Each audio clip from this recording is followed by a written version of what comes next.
Hii mambo ya dhulma kwa wamama, dhulma kwa watoto wa kike, hii Teso Kusini lazima itakoma. Itakoma. Hata kama kuna mama upiga mwanaume, ikome. Dhulma iko jambo nimeletewa kwa ofisi yangu jana na imeniuma sana. Na nilikuwa pamoja na Deputy County Commissioner.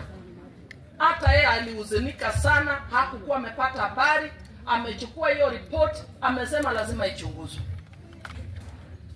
Mtoto wa miaka 16 amebakwa kwa nyumba yao.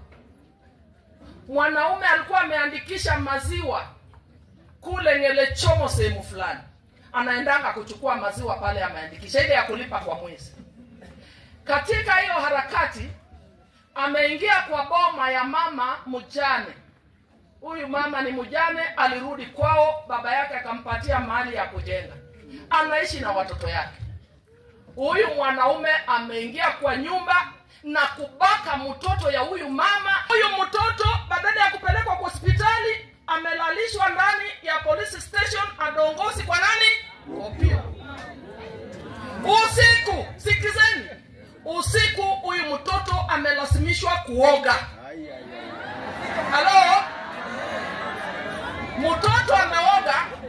Asubuhi yake badala ya kupeleka kwa hospitali ya serikali, mtoto amepelekwa Lukolis kwa private hospital. Wananchi muniambie, haki ya mnyonge iko wapi?